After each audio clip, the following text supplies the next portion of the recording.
출애굽기 6장 14절에서 30절 말씀입니다. 아멘. 저는 아주 가끔씩 새벽 예배 설교를 하지만 새벽 예배 설교를 하는 것을 사실은 참 좋아합니다. 제가 지난 10월 달에 목사 안수를 받고 사실은 아직 반년도 채 지나지 않았는데 그래도 이 새벽에 나오면 많은 성도님들과 함께 말씀을 나눌 수 있는 것이 제게는 참 기쁨이 되고 저도 준비하면서 또 말씀을 전하면서 하나님의 은혜를 많이 경험하기 때문에 굉장히 좋아합니다. 그래서 지난주에 제가 이제 다음 주에 새벽 예배 설교를 해야 된다 그래서 사실은 좀 좋아하는 마음이 있었습니다.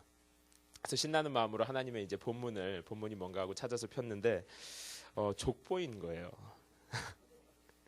그래서 제가 그리고 족보가 보통 이렇게 조금만 나오거나 이래야 되는데 전체가 다 족보인 거예요. 그래서 이럴 때가 아니면 또 족보를 언제 공부해 보겠는가, 또 말씀을 전해 보겠는가 싶어서 어쨌든 열심히 준비를 해 보았습니다. 그런데 이 족보 가운데 흐르는 하나님의 은혜와 사랑이 있더라고요. 그래서 오늘 말씀의 제목은 족보에 흐르는 은혜입니다.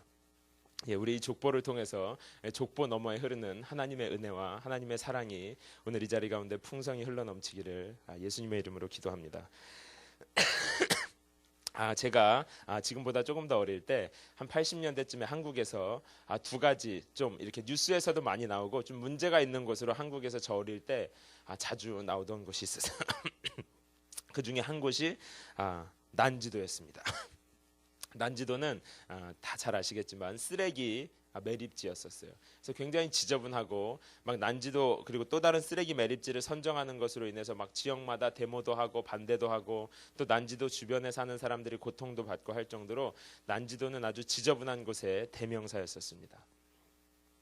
또 다른 한 곳은 어디였냐면 청계천입니다. 청계천도 역시 제가 어릴 때 가보면 고가도로가 막 어지럽게 돼 있고 그리고 이 고가도로 아래에는 막 차들이 너무 지저분하게 주차가 되어 있고 하여튼 막 난리가 아니에요. 거기는 어떻게 지나다녀야 되는지 모르겠고 매연도 너무 심하고 가게들도 어지럽고 막 사람도 어지럽고 모든 게 어지러운 곳이 제 기억에 청계천이었습니다.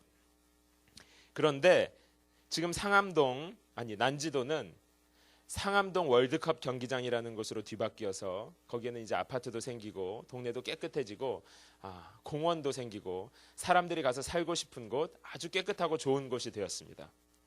청계천도 마찬가지예요. 청계천은 제가 미국에 나온 다음에 바뀌었는데 청계천도 지금 가서 보시면 고가도로도 하나도 없어지고 그 지저분하던 땅도 다 없어지고 아스팔트를 드러내고 이제 그 밑에 있던 저 어릴 때는 그 아스팔트를 드러내면 청계천이 너무 오염돼서 아마 폭발할 거다 막 그런 말까지 저희 아이들 사이에서는 돌았었는데 막상 아스팔트를 드러내고 거기를 정리하고 나자 너무 깨끗한 개천이 나와서 지금은 사람들이 일부러 찾아가는 그런 곳이 되었습니다.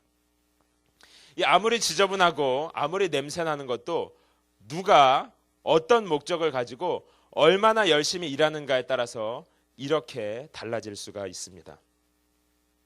이스라엘을 보면 사실은 이스라엘 백성들도 굉장히 냄새나고 더럽다는 것을 우리는 알 수 있습니다. 그리고 모세도 지금 모세를 큐티하면서 얼마나 은혜를 많이 받는지 몰라요. 모세는 요즘 학생들 말로 하면 굉장히 부족하고 저희 학생들이 얘기하기는 죄송합니다. 좀 찌질한 그런 캐릭터로 계속해서 나오고 있습니다. 이스라엘 백성들도 그래요. 그래서 하나님께서 아무리 은혜를 주고 괜찮다 이야기를 해도 그럴 리 없어요. 난 못해요. 난 아니에요. 시종일관 이렇게 얘기하는 사람이 모세입니다. 얼마나 하나님 앞에 불평을 하고 못한다고 하고 부족하다고 하고 포기하고 싶다고 얘기하는 사람인지 몰라요. 그런데 서울시가 청계천과 난지도를 터치해서 이렇게 바꿔놓듯이 위대하신 하나님이 또 사랑의 하나님이 모세와 이스라엘을 터치하자 이들이 이제 놀랍게 뒤바뀌어 가는 것들을 우리들은 사실 다 잘 알고 있습니다. 그리고 하나님께서 이스라엘 백성들을 선택하시고 만지셔서 만들어 가시는 데에는 한 가지 목적이 있습니다. 그게 사실은 가장 중요합니다. 그게 뭐냐면 우리 여기에 계신 분들은 T 성경 공부를 하셨기 때문에 잘 아시겠지만 바로 하나님의 나라입니다. 하나님께서 하나님의 나라를 왜 이렇게 열심히 준비하시냐면 그것이 바로 하나님께서 최초에 만드신 에덴 동산을 다시 회복하시려는 것이기 때문입니다. 하나님은 제일 처음에 이 세상을 만드실 때 에덴 동산을 만드시고 거기에 하나님과 하나님의 백성들이 친밀한 만남 가운데 머물기를 정말 기뻐하셨어요. 저는 이것을 결혼을 하고 아이를 낳고 나서 조금 더 알게 되었습니다. 아이가 태어나서 아이가 제 품에 안겨있는 그 시간이 물론 졸리고 괴롭기도 하지만 새벽에 우는 아이를 안고 이렇게 찬양을 하면서 기도하면서 때로는 화도 내면서 달래주는 그 시간이, 그리고 조금 시간이 지나서 아이가 제 품에서 잠들던 그 시간이 저는 지금도 잊혀지지가 않고 아마 여기 계신 우리 모든 성도님들도 오랜 시간이 지나도 잊혀지지 않는 그 기분일 것입니다. 하나님께서 태초에 아담과 하와를 만드시고 품에 안으셨던 그때의 만족감은 죄인인 우리들이 갖는 그 만족감과는 비교할 수 없는 큰 기쁨과 만족이 에덴 동산 가운데 있었을 것입니다. 그리고 하나님의 기쁨과 만족은 세 분 하나님께만 머물러 있는 것이 아니고 아담과 하와 가운데도 풍성히 흘러넘쳤을 것입니다. 비록 죄와 타락으로 인해서 하나님과 사람의 사이가 갈라지고 하나님의 나라는 깨어진 것 같지만 하나님은 여전히 그 자녀들을 다시 깊은 만남 가운데 되찾고 싶어 하세요. 그래서 하나님께서는 시종일관 성경에서는 하나님의 나라에 관심이 있으신 것입니다. 다시금 내 백성들을, 내 자녀들을 품에 안을 수 있는 그날, 다시금 아무런 가로막는 것도 없고 어떤 것도 없이 내 백성들이 다 내 앞에 모여서 나와 함께 마음껏 찬양하고 마음껏 기쁨을 나눌 수 있는 그날, 그 하나님의 나라를 하나님께서는 창세기부터 요한계시록까지 계속해서 꿈꾸고 있는 것입니다. 그것이 구약에서는 다윗과 이스라엘이라는 것으로 하나님의 나라가 계속 설명이 되고, 신약에 오면 예수님을 통해서 또 교회를 통해서 하나님의 나라가 계속 설명이 되고, 그리고 마지막 요한계시록에 가면 예수님께서 다시 오실 날에 하나님의 나라가 완전히 이 땅 가운데도 임하여서 그때는 하나님의 백성들이 눈물도 없고 고통도 없고 살아계신 하나님을 얼굴과 얼굴을 마주 대하며 그 영원 가운데 나아가게 될 것이라고 하나님께서 말씀하십니다. 그 찬란한 영광을 우리가 예배에서 가끔씩 맛보는 그 정도의 감격을 초월하는 엄청난 영광과 엄청난 기쁨과 평강을 하나님께서 에덴 동산에서 그 자녀들과 마음껏 나누던 그 영광과 평강을 하나님은 지금 이 시간 우리들 가운데 불어넣어 주시기를 간절히 원하고 계십니다.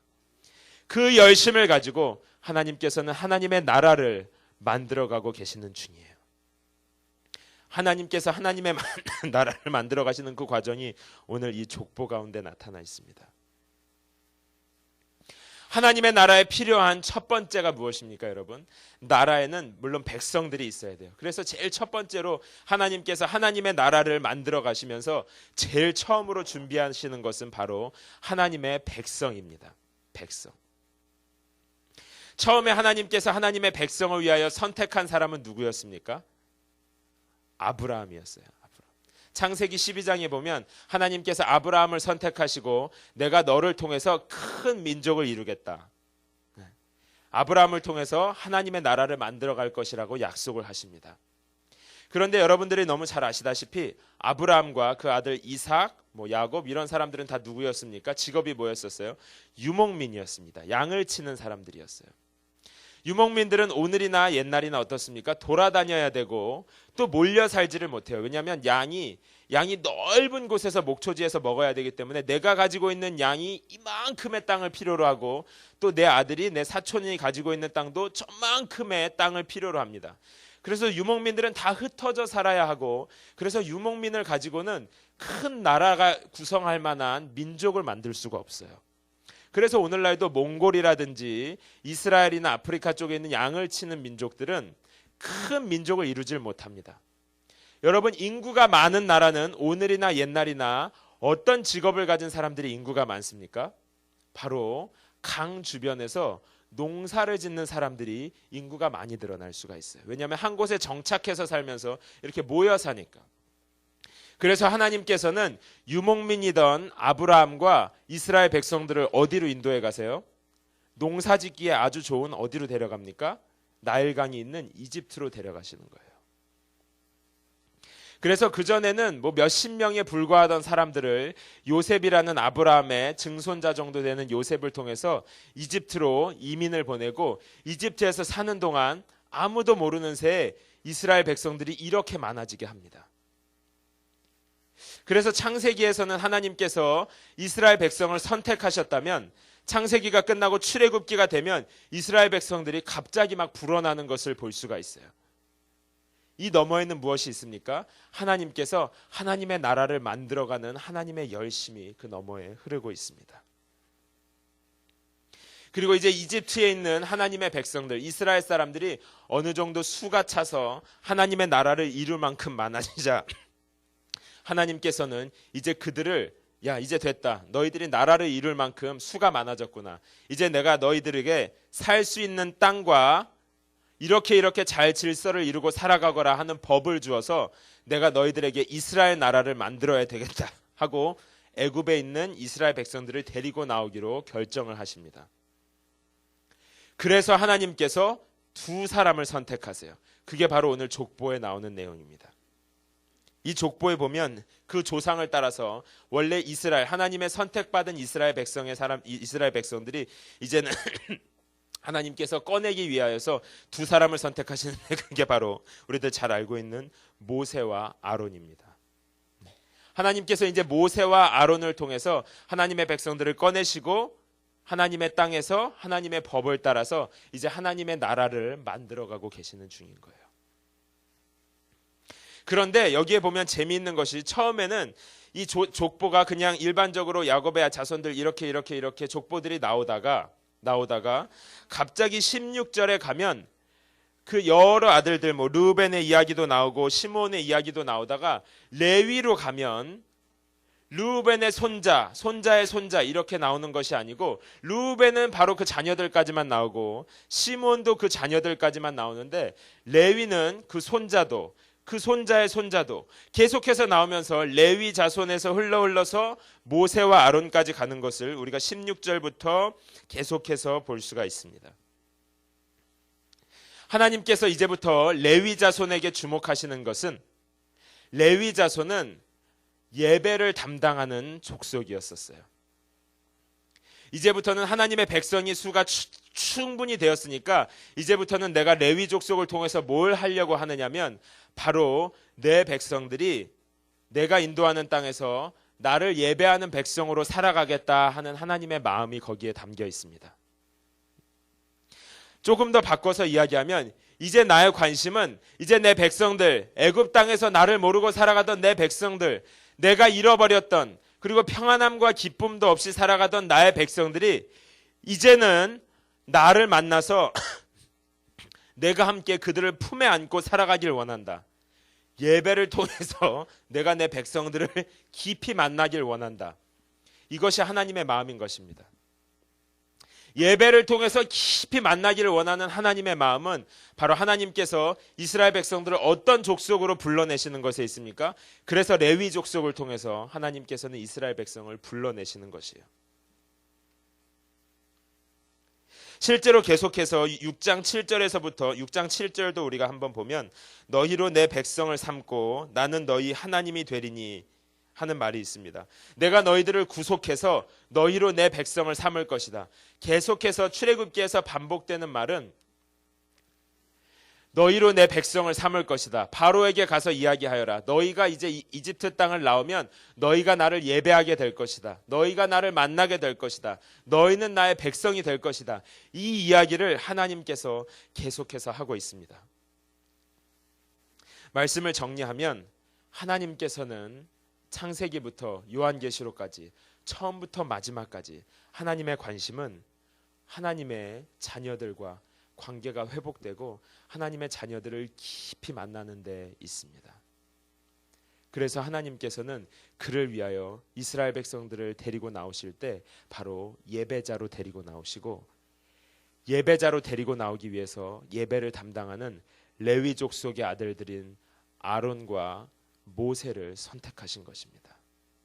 이 족보에는 바로 이 하나님의 열심이 하나님의 치밀한 계획이 들어 있습니다.